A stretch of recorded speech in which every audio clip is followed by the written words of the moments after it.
My name is Daniel Mercer, and today I want to tell you the story of how my daughter's wedding opened the door to betrayal and humiliation. My daughter's husband disgraced me in front of everyone, and then I showed him his ultimate fate. Before we begin, please subscribe to the channel and let us know in the comments where you are watching from. The first crack in the evening appeared when Brandon Hale, my daughter's groom, shoved my face into the wedding cake and laughed, "Sweet enough for you." The guests chuckled, but my chest tightened as the sugar clung to my mouth. My health couldn't take stunts like that. Before I could wipe the icing away, someone shouted from the crowd, "He's a billionaire!" Brandon's grin vanished. His smug face drained pale. That was the moment he realized he'd gone too far. But that wasn't the beginning of the insults. It had started weeks earlier at a formal family dinner. We were seated beneath a chandelier at a long table. I had just mentioned how beautiful a small outdoor ceremony at Riverside Terrace could be when Victor Hale cut across me. "We understand your financial limits," he said, his words sharp enough to slice the room in two. Eleanor's fork froze midair. Brandon smirked into his glass. My daughter Lila's cheeks burned. "Dad always finds a way," she said quickly. Victor chuckled. "Frugal. That's one way to describe it." Their contempt filled the silence. I stared at the glass in front of me, wondering what every minute of this dinner was costing. The menus carried no prices, which never bodes well. I ordered salmon. They chose aged steaks like it was nothing. Eleanor leaned closer, smiling with polished cruelty. "Don't trouble yourself with expenses, Daniel. We understand your situation." To her, my finances were a condition worth pity. Brandon stretched his tailored suit and boasted, "We've secured Seaside Manor in the East, Shore District, 50,000 just for the space. Don't worry, we'll cover it." My hand brushed the gift box hidden in my pocket. Inside was a $45 old pocket watch I'd carefully restored. Once meaningful, it now felt like loose change at a luxury auction. "Dad, you don't have to," Lila whispered, touching my arm. "I always provide for my family," I muttered. Victor's dry laugh followed. "In your own way, of course." The desserts arrived like sculptures dressed in gold. I thought of our scarred wooden kitchen table back in Brookhaven, where Lila once celebrated milestones with a store-bought cake. Brandon bragged again, this time about a bachelor party on a private yacht. "You're welcome to join," he said, "if you can get time off work." Eleanor tilted her head. "Daniel, what exactly do you do?" "Private advisory work," I replied. "How charming. Small accounts, I assume," she said flatly. The bill came. Victor didn't blink before sliding in a black card, the waiter's grateful nod showing the tip was worth more than my month's groceries. Outside, their luxury sedan gleamed like a predator. My old Honda Accord looked out of place beside it. "Leave the real planning to us," Victor called as they drove off. I helped Lila into the car. She said nothing as we headed down the highway, her hand twisting the purse strap in her lap. Passing headlights carved her face into sharp lines of light and shadow. Finally, she whispered, "The restaurant was beautiful. Those chandeliers must have cost a fortune." I tightened my grip on the wheel. 20 minutes until home. 20 minutes to decide if I'd let their humiliation stand. "Lila," I said roughly, "we need to talk about Brandon." Her eyes narrowed. "What about him?" "The way he spoke tonight. The way his parents treated you." She shook her head. "They've had money forever. They don't mean anything by it." I turned toward her. "I know enough. I've seen how Brandon talks down to people. Tonight, that included me." She snapped back with a sharp laugh. "You're paranoid. Worse, you're overbearing." The word cut deeper than Victor's sneers. "I'm not trying to control you," I said carefully. "I want to protect you from a mistake that could ruin your life." Her voice rose. "So my engagement is a mistake?" "Your engagement to him might be." Her jaw tightened. "Stop the car." "What?" "Stop the car, Dad." I eased onto the shoulder. Before I'd fully stopped, she unclipped her belt and pulled her purse close. "You don't understand, Brandon. You don't understand his family, and you don't understand me," she said coldly. What I need is your support, not your judgment. The door opened. Night air rushed in, heavy with exhaust and rain. Where are you going? I asked. Anywhere but here. Lila stepped out of the car and bent to glare at me. I'll call Brandon. At least he doesn't treat me like I'm too foolish to choose my own life. The door slammed, her heels striking the asphalt as she walked toward the glowing gas station. My phone buzzed. She was already texting him, already choosing his side. I waited until she disappeared inside the store, safe under its harsh fluorescent lights. Then I pulled onto the highway alone. The radio whispered, but all I heard was the emptiness in the passenger seat. When I reached my Brookhaven driveway, the two-story house looked smaller than I remembered. The porch light threw long shadows across the rose garden Lila and I had tended every spring since she was 8. Just a week earlier, life had felt steady. That morning had started like any other. Late spring sun poured into the kitchen, coffee steamed beside the National Daily, and the faint scent of Lila's lavender soap still lingered from her last visit. At just before 9 a.m. my phone rang. Dad, she had said, her voice bubbling. I have news. Good news, I hope. The best. Brandon proposed. Her joy filled the room. For a moment, all doubts about him faded. She deserved love, and she believed she'd found it. Tell me everything, I urged. She laughed. He took me to Lakeview Park, the spot by the reservoir from our first date. Right there on the path, he knelt down. Strangers stopped to clap. The ring sparkles like crazy. I pictured her glowing face, strangers cheering. Against my better judgment, I felt warm pride. I'm happy for you, sweetheart. There's an engagement dinner next week. You'll love his parents. His father built their business from nothing. You'll have so much to talk about.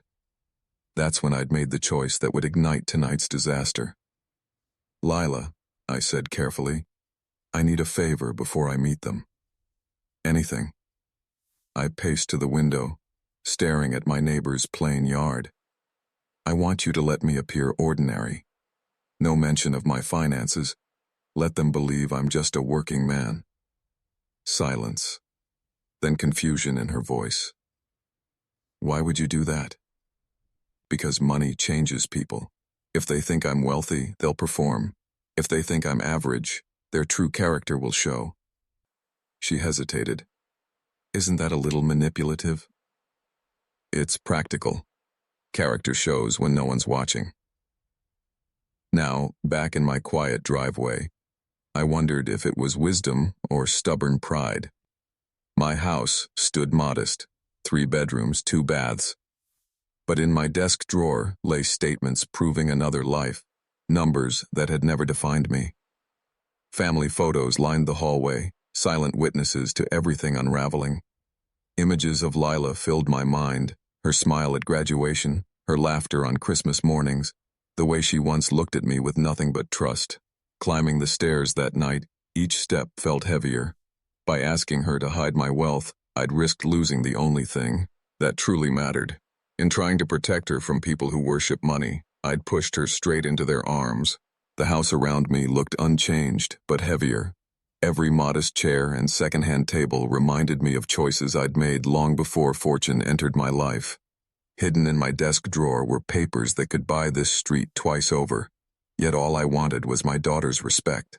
I sat in the worn leather chair she'd once picked out at a thrift shop. This one's perfect, Dad. It looks like it has stories. She had no idea how many. I remembered the mid-90s when I was in my late 20s, crammed into a Portland studio with a Murphy bed and a hot plate for a kitchen. I walked 12 blocks to my financial services office to save $2. My savings barely touched $5,000, the result of years of living like a monk. One Tuesday, outside a coffee shop, 2 young men stopped me. "You're an accountant?" one asked nervously. They spoke of a plan to build software that would change how people shared information. The internet was new then, full of possibility. They asked for $5,000, my entire safety net. I should have said no. Instead, I heard in them the hunger I carried myself. "If I invest, I want 10% equity," I said. "Deal," they replied, without hesitation. 18 months later, a tech giant bought them out. My $5,000 became $4.2 million overnight. That single decision set the course for everything. Yet I chose to keep living simply. Money revealed character, and I wanted to teach Lila to value work, not wealth. The photo on my table showed her in cap and gown outside a modest restaurant where we'd celebrated. She never knew that tuition was paid for by stock dividends, not sacrifice. Now I wondered if that belief in modest living would cost me her love. Morning brought no relief. My phone stayed silent. No messages, no apologies. I told myself it was only the first day of space. By day 3, I began leaving short voicemails. Hi, sweetheart. Just wanted to say I love you. Call when you're ready. By the end of the first week, the messages grew longer. Maybe I could have said things differently. I only want you to be happy. In week 2, I turned to the rose garden. She'd always helped plant each spring. Now I worked the soil alone, weeds growing faster than I could pull them. The seedlings sat untouched, waiting for her hands. By week 4, desperation crept in. I sorted through 2 decades of photos. Birthdays, school plays, milestones. In every picture, her eyes showed complete trust. I left another message, voice-breaking. Remember when you broke Mrs. Hanley's window at 12? You were terrified. I told you mistakes don't define us. That hasn't changed, Lila. Please call. How we handle mistakes matters. I think I made one with Brandon. Can we fix it together? But no invitation ever came. Weeks passed in silence. On day 25, I drove past Lila's apartment. Her car sat in its spot, proof of nothing but geography. By the 28th day, panic set in. Venues, caterers, dresses, all final decisions were surely made. Was I excluded completely? Would I lose my daughter to vows I didn't believe in without even standing beside her? That night, I left another message. Lila, it's Dad. Tomorrow is June 2nd. If that's still your wedding day, I just need to know if you're safe. I understand if you don't want me there, but please, just tell me you're okay.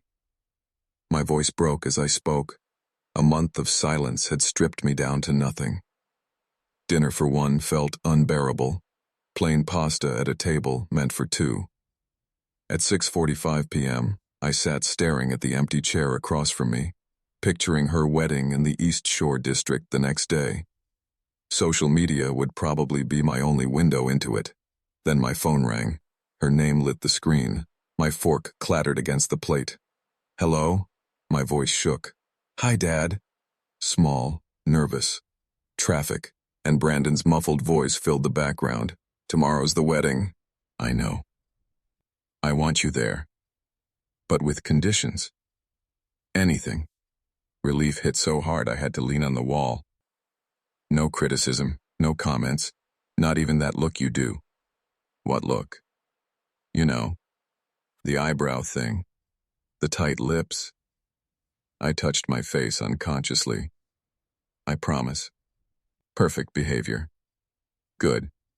Ceremony at 4. Seaside Manor in East Shore. Cocktails at 5, dinner at 7. Wear a gray suit. Nothing too formal. I knew she'd almost said what we both thought, that her fiancé's family assumed I couldn't afford more, but I let it go. She needed peace. Lila, about that night in the car. Dad, don't. Let's just start fresh tomorrow. Fresh start, I agreed. I swallowed hard. I love you, sweetheart. I love you too. The call ended, but my chest still raced. After a month of silence, she had given me 5 minutes of hope. That was enough.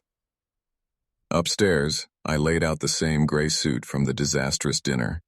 Tomorrow it would carry me down the aisle beside her, even if I didn't trust the man waiting at the altar. I would smile, nod, and act as though everything was perfect, because presence was better than absence. Morning came with sunlight sharp through my window. I ate carefully, checked my glucose levels, and packed my medical kit. No chance I'd let a diabetic scare ruin her day. The weather promised clear skies, 72 degrees, a light breeze. Just the kind of day she once imagined while playing wedding games with dolls. By 8, I stood ready. Polished shoes, clean shave, a touch of the cologne she'd given me last Christmas. I looked exactly as she wanted. A modest father, nothing extravagant. The gift had been chosen with care. Too costly would raise suspicion. Too cheap would embarrass her. I settled on a hand-carved jewelry box, wrapped neatly with white ribbon. Inside the card, I wrote, "Wishing you joy, love, and understanding." By noon, I would drive the 2W, 0 hours east, armed with nothing but my promise to behave and the hope that standing at her side would mean I hadn't lost her completely. Everything was packed, medical kit, suit pressed, gift wrapped. One last look at my quiet house told me the truth. If today went wrong, silence might return for good. If I lost Lila now, it might be permanent. The drive to the East Shore district felt endless. Seaside Manor rose ahead like a palace, lawns trimmed to perfection, high-end cars circling the marble entrance. My old Honda Accord rolled up like an intruder. The valet's eyebrows flickered, but when I said, "Bride's father," his expression softened into polite pity. Inside, chandeliers glittered like frozen waterfalls. Flowers towered overhead, their perfume overwhelming. Eleanor spotted me first. "Everyone, this is Lila's father." Dozens of eyes measured me in a second. Plain suit, department store shoes, modest gift box. Smiles landed politely, the kind you give to charity cases. Victor appeared, voice smooth as oil. "Long drive from Brookhaven, wasn't it? In that little car?" He chuckled, leading me aside as photos began. "Family only," Eleanor reminded the photographer, and I was quietly directed to the corner near the coats. I stood there as Lila posed with the Hales, their designer outfits color-matched like a magazine spread. By the ceremony, my seat was pushed to row 7, behind distant relatives and strangers. The woman beside me whispered, "Beautiful venue, 50,000 just for rental. Thank goodness the Hales could afford it." I nodded. "Yes, I've heard her family has very modest means." Cocktail hour offered no reprieve. Imported cigars, rare vintage champagne, talk of vacation homes and hedge funds. I sipped water and waited. When Lila finally reached me, she looked radiant, glowing in silk and pearls. "You look beautiful," I whispered. "Thank you for coming. Dad, it means everything." Her hand squeezed mine, but Brandon soon pulled her away. "My family has their traditions," she said gently, before disappearing back into the crowd. Dinner passed with me on the sidelines, watching the head table laugh, watching Brandon smirk in my direction. Then came dessert, a 5-tier spectacle of cake and gold-dusted chocolate. Guests circled, filming every angle. I asked quietly for fruit, explaining my diabetes. The waiter nodded, respectful. But Brandon overheard. "Diabetic options?" His voice was too loud, slurred with champagne. He swaggered closer. "What's wrong? Can't afford real treatment?" A hush fell over the room. My jaw tightened. "I manage my condition just fine." He laughed, raising his voice. "Of course you do. Discount pills, free clinics, and now you can't even eat cake at your own daughter's wedding. Beggars really can be choosers, huh?" The word beggars hit like a slap. Lila rushed forward. "Brandon, stop!" But he didn't. He gestured at my suit, my shoes, my very presence. "Look at this man. This is who raised you? This embarrassment?" Then, without warning, his hands shoved hard. My face slammed into the wedding cake. Frosting filled my mouth, my nose, my eyes. The towering sugar masterpiece collapsed in ruin around me. Gasps echoed through the hall. Waiters froze, cameras flashed, and I stood there dripping in cake, humiliated in front of 50 strangers, while my daughter's world shattered around us. Shouts erupted as I pulled myself upright, frosting sliding down my face. Lila's horrified eyes locked on me, then turned on Brandon. The sharp crack of her palm against his cheek echoed through the hall like a gunshot. Guests gasped. Cameras flashed. "How dare you touch my father?" she shouted. Brandon stumbled, drunk and stunned, his smirk gone. Phones lifted higher, capturing every angle. That's when a calm, commanding voice cut through the chi. "I was enough." Raymond Clark rose from his seat, silver hair glowing beneath the chandeliers. At his age, he didn't need to raise his voice. Authority traveled ahead of him. "Ladies and gentlemen, allow me to properly introduce this man, Daniel Mercer, the founding investor of Nexora Systems." The room buzzed instantly. Whispers spread like fire. That Daniel Mercer? The man who turned 5,000 into millions? Faces that had ignored me earlier now stared with reverence. Across the hall, Brandon's color drained. Behind him, Victor and Eleanor Hale froze, their expressions twisting from superiority to dread. "But he drives an old Honda," Eleanor stammered. "He lives in Brookhaven," Victor muttered weakly. Raymond smiled coldly. "Exactly. Daniel knows what you don't. That wealth doesn't define character.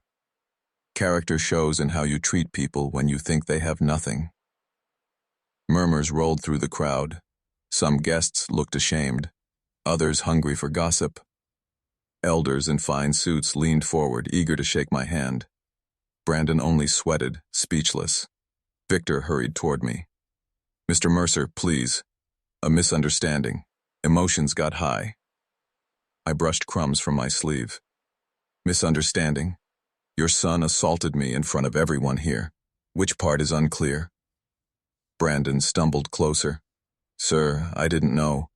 If I'd realized—" I cut him off. "Realized what? That I was wealthy? So cruelty is acceptable if the victim is poor?" His mouth opened and shut like a fish. Eleanor tried next, voice brittle. "Theodore, surely we can move past this.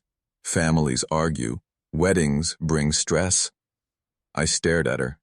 "Is that what you call weeks of humiliation? The photos, the insults, the violence?" Victor forced a conciliatory smile. "We apologize, completely. Let's begin again. A fresh start." The words rang hollow, so different from when my daughter had whispered them with love. Raymond barked a laugh. "Fresh start? You mocked him because you thought he was beneath you. Now you beg because he's worth billions. Nothing's changed, except what you discovered about his bank account." Brandon's protest faltered. "I'd have treated him the same either way." "Exactly," I said quietly. "The way you treat waiters, valets, and staff. Tonight showed me who you are when you think no one is watching." Victor reached again. "Please, for Lila's sake, think of family." The word tasted bitter. Family is built on respect, not calculation. What you taught your son tonight is clear. Money equals worth. Cruelty has no cost. I shook the last frosting from my hands, straightened my jacket, and looked squarely at them. "You want a fresh start? Here it is. I'm done." Gasps rippled as I turned away, leaving the Hales to drown in their own disgrace. For the first time all evening, silence followed me, not out of pity, but respect. The night air hit like freedom as I stepped out of the pavilion. Behind me, chaos buzzed. Shouts, excuses, desperate Whitaker voices clawing to salvage status. Ahead waited my old Toyota, the only honest thing in that glittering parking lot. "Dad! Wait!" I turned. Lila was running toward me, a silk dress dragging across asphalt, her makeup streaked with tears. She stopped, breathless. "It's over. I can't marry him." I tried to steady my voice. "Sweetheart, you should be inside. It's your wedding." She shook her head fiercely. "Not anymore. You were right. About him. About them. About everything." For the first time in months, her hand found mine. The $15,000 gown and my frosting-stained suit said it all. Two worlds colliding in a parking lot. "I was angry at you," she admitted. "But you saw what I couldn't. And I should have told you the truth," I said softly. "I only wanted you to be loved for who you are, not what I own." She gave a broken laugh. "Well, I just abandoned a reception full of socialites. That should tell you everything." I opened the Toyota's passenger door. "You sure?" "I've never been sure of anything. Take me home." The drive back was quiet, golden light painting even our modest streets with dignity. When we pulled into the driveway, she whispered, "Now I understand why you live this way. Money's a tool, not an identity." I looked at the small house where I'd raised her. Exactly. This life, this home, is what wealth is for. We walked inside together. No chandeliers, no champagne, just coffee, photographs, and the promise of rebuilding what mattered. Because true riches have always been here.